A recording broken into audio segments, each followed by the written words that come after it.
Welcome to fact. இன்னைக்கும் நம்ம இன்ட்ரெஸ்டிங்கான விஷயங்களை பற்றி தான் பார்க்க போகிறோம். Let's start.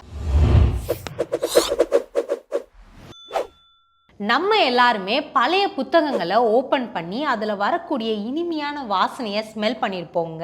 அது எப்படி வருதுன்னு உங்களுக்கு தெரியுமா? பேப்பரில் இருக்கக்கூடிய செல்லுலர் சாண்டில் லிக்னின்ற ஒரு கெமிக்கல் ரியாக்ஷனால தாங்க நம்ம பழைய புத்தகங்களை ஓப்பன் பண்ணும் போது ஒரு விதமான ஸ்மெல் வருது. நீங்க எப்போ கடைசியா அந்த பழைய புத்தகங்கள்ல இருக்கிற ஒரு விதமான வாசனையை ஸ்மெல் பண்ணிருக்கீங்கன்னு கமெண்ட்ல சொல்லுங்க. நீங்க அதிகமா ஃப்ரெஞ்ச் ஃப்ரைஸ் சாப்பிட்றவங்களா? உங்களுக்கு ஒரு ட்ரிக்குங்க. ஒரு இன்வெஸ்டிகேஷனில் ரிவீல் பண்ணியிருக்காங்க, மீடியம் சைஸ் ஃப்ரெஞ்ச் ஃப்ரையை விட ஸ்மால் சைஸ் ஃப்ரெஞ்ச் ஃப்ரையில் தான் குவான்டிட்டி ஜாஸ்தியாக இருக்காங்க. அது மட்டும் இல்லாமல் அது விலையும் கம்மி. ஸோ நாளை பின்ன உங்கள் ஃப்ரெண்ட்ஸ் அண்ட் ஃபேமிலியோட போகும்போது இந்த ட்ரிக்கை ஃபாலோ பண்ணுங்க.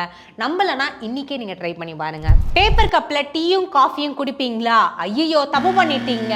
தொடர்ந்து பேப்பர் கப்பில் டீயும் காஃபியும் சூடாக குடிக்கும் போது உங்கள் உடம்புக்கு ரொம்ப ஹார்ம்ஃபுல்லாக இருக்குமாங்க.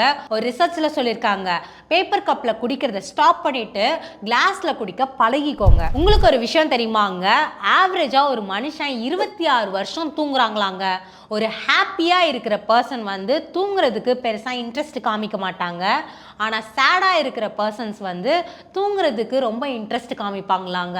ஸோ இதுலேருந்து நீங்கள் தெரிஞ்சுக்கலாம் நீங்கள் சேடாக இருக்கீங்களா இல்லை ஹாப்பியாக இருக்கீங்களான்னு. பெண்களுக்கு ஒருத்தவங்க மேலே இன்ட்ரெஸ்ட் இருக்குன்னா அவங்களோட பேசும்போதும் பார்க்கும் போதும் தன்னுடைய தலைமுடியை கோதிட்டோ இல்லை விளையாடிட்டோ இருப்பாங்களாங்க.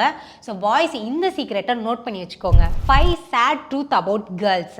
ஒரு பொண்ணு முட்டாள்தனமான விஷயத்துக்கு கூட சிரிக்கிறாங்க அப்படின்னா அவங்க உள்ளுக்குள்ள ரொம்ப லோன்லியா ஃபீல் பண்றாங்களாங்க. ஒரு பொண்ணு சின்ன சின்ன விஷயத்துக்கு கூட கோவப்படுறாங்க அப்படின்னா அவங்களுக்கு உங்களுடைய லவ் அண்ட் கேர் ரொம்ப தேவைப்படுதுன்னு அர்த்தங்க.